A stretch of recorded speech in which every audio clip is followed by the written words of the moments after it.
मुझे अगर इस ऑफिस में, बीजेपी के ऑफिस में सिक्योरिटी रखना है तो मैं अग्निवीर को प्राथमिकता दूंगा। एक तरफ अग्निवीर योजना को लेकर पूरे देश में बवाल मचा है, तो दूसरी तरफ 4 साल बाद अग्निवीर सेवा समाप्त होने पर भाजपा अपने दफ्तरों में अग्निवीरों से दरवानी कराएगी, दाएं बाएं और लेफ्ट राइट कराएगी। ये हम नहीं कह रहे, ये खुद भाजपा के एक नेता कह रहे हैं। जरा आप भी सुनिए।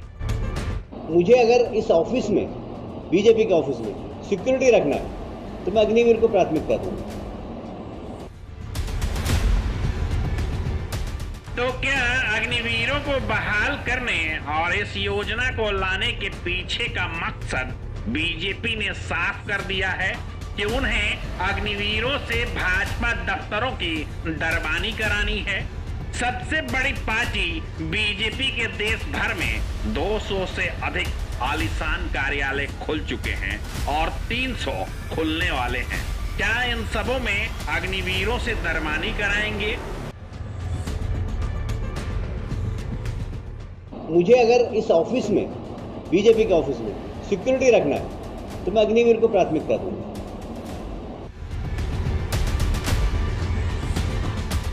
ऐसा लगता है कि भाजपा की कई नीति और अग्निवीर योजना को लेकर जिस तरह से लोग भाजपा के नेता, विधायक, सांसद को खदेड़ रहे हैं, उनके घरों और बीजेपी दफ्तरों को निशाना बना रहे हैं, शायद उसे देखते हुए ही भविष्य में उन्हें अपने घरों और दफ्तरों की दरबानी के लिए अग्निवीर जैसे ट्रेंड युवाओं की जरूरत पड़े। इसलिए 4 साल की नौकरी का एक लॉलीपॉप भारत के तमाम बेरोजगारों को तो नहीं थमा रही बीजेपी, पर लगता है देश भर के युवा और खासकर बिहार के युवाओं ने 4 साल की नौकरी के बाद भाजपा के दफ्तर में दरबानी करने की इस मंशा को पहले ही भांप चुके हैं। शायद इसलिए भाजपा के नेता, विधायक और सांसद को लोग खदेड़ रहे हैं, उनके दफ्तरों और घरों को निशाना बना रहे हैं। इस हो हंगामे के बीच भाजपा के 12 नेता को वाई श्रेणी की सुरक्षा केंद्र की तरफ से दे दी गई है। सिर्फ दे ही नहीं दी गई है, इन 12 नेताओं ने इसे लपक कर झट से पकड़ लिया है। यानी बिहार सरकार में शामिल भाजपा के प्रदेश अध्यक्ष संजय जायसवाल, 2 डिप्टी सीएम, सांसद और विधायक को बिहार पुलिस की सुरक्षा पर विश्वास नहीं है। ये अब केंद्रीय सुरक्षा के घेरे में रहेंगे।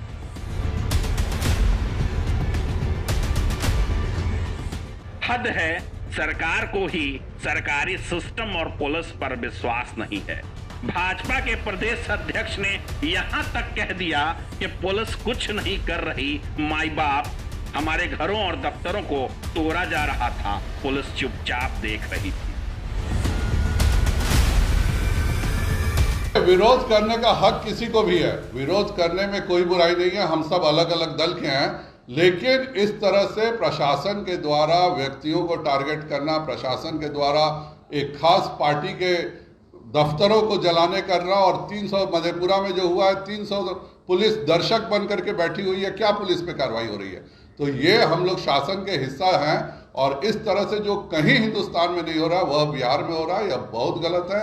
और भारतीय जनता पार्टी के अध्यक्ष के तौर पर मैं बिल्कुल इसका विरोध करता हूं, और इस तरह की घटनाएं हर हालत में अगर नहीं रोकी गई तो यह किसी के लिए भी अच्छा नहीं होगा। भाजपा के प्रदेश अध्यक्ष संजय जायसवाल के सरकार और पुलिस पर सवाल खड़ा करने के बाद जेडीयू नेता ललन सिंह और बीजेपी के प्रदेश अध्यक्ष संजय जायसवाल आमने सामने आ गए। संजय जायसवाल ने राज्य सरकार पर बीजेपी के नेताओं को चिन्हित कर हमला करने का आरोप लगाया, तो ललन सिंह ने साफ कह दिया संजय जायसवाल अपना संतुलन खो बैठे हैं। केंद्र सरकार की योजना को लेकर छात्रों में अगर कोई असंतोष है तो छात्रों से बैठकर बात करें, तभी समाधान निकलेगा।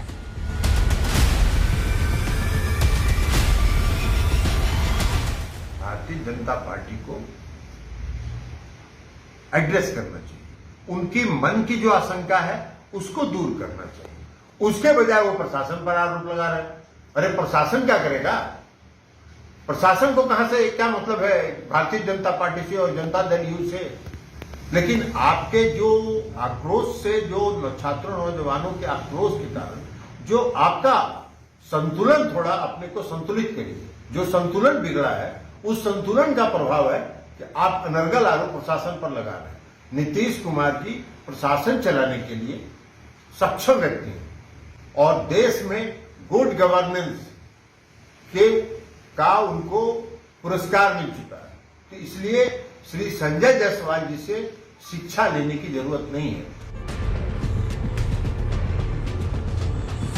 बीजेपी के प्रदेश अध्यक्ष के तमाम आरोपों को ऐसे समझिए कि बिहार पुलिस ने पूरे राज्य में उपद्रव करने को लेकर 145 एफआईआर दर्ज कर कुल 804 लोगों की गिरफ्तारियां की है। जिस तरह अग्निपथ स्कीम के कारण बिहार में हिंसा भड़की, ये साफ इशारा करती है कि अग्निवीर पॉलिसी केंद्र सरकार लाई, विरोध केंद्र सरकार का, तो इस बीच राज्य सरकार अपने जनता पर डंडे और गोली चलाकर क्यों विलेन बनेगी।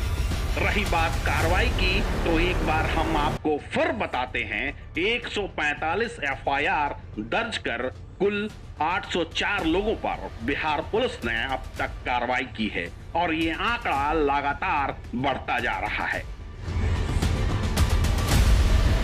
पुलिस के द्वारा इतनी बड़ी कार्रवाई करने के बावजूद पुलिस पर भाजपा के प्रदेश अध्यक्ष का आरोप लगाना कहीं ये तो नहीं बता रहा कि नीतीश कुमार के कंधे पर बंदूक रखकर प्रदर्शन करने वालों पर गोली चलवाने की मंशा रखती है बीजेपी। जिन्होंने उत्पात मचाया, रेलवे को नुकसान कराया है, उनके विरुद्ध नामजद प्राथमिकी दर्ज किया गया है और इसके अलावा भी बहुत सारे लोग इसमें संलिप्त हैं जिनके संबंध में हमारे पास जानकारी आ गई है। हमारे रेलवे के सीसीटीवी फुटेज हमारे पास हैं, हमारे पास बहुत सारे वीडियो रिकॉर्डिंग है, हम लोगों ने भी अलग से वीडियो रिकॉर्डिंग कर रखा है। तो बहुत सारे लोग उसमें चिन्हित कर लिए गए हैं और उनकी गिरफ्तारी का अभियान हम लोग अब शुरू कर रहे हैं। आज रेलवे स्टेशन पर पूरे बिहार में कहीं कोई समस्या नहीं है, क्योंकि पर्याप्त संख्या में सुरक्षा बल प्रतिनियुक्त है और सारे लोग बहुत ही चौकस हैं, सजग हैं, सतर्क हैं। अगर कोई इस तरीके की हरकत करता है तो कठोरतम कार्रवाई की जाएगी। खैर साफ है, बवाल, तोड़फोड़, सरकारी संपत्ति का नुकसान किसी भी समस्या का समाधान नहीं है। विरोध का तरीका लोकतांत्रिक हो सकता है, जिसे समझाना आज के हालात में बेहद जरूरी है। वहीं केंद्र सरकार कृषि कानून के बाद एक बार फिर अपनी ही योजना में बुरी तरह फंसती नजर आ रही है, तो वहीं बिहार में गठबंधन के अंदर कलह एनडीए के लिए आने वाले वक्त में भारी पड़ सकते हैं। जरूरत है आरोप प्रत्यारोप को छोड़कर इन समस्याओं का समाधान निकालने की। News live desk, Patna.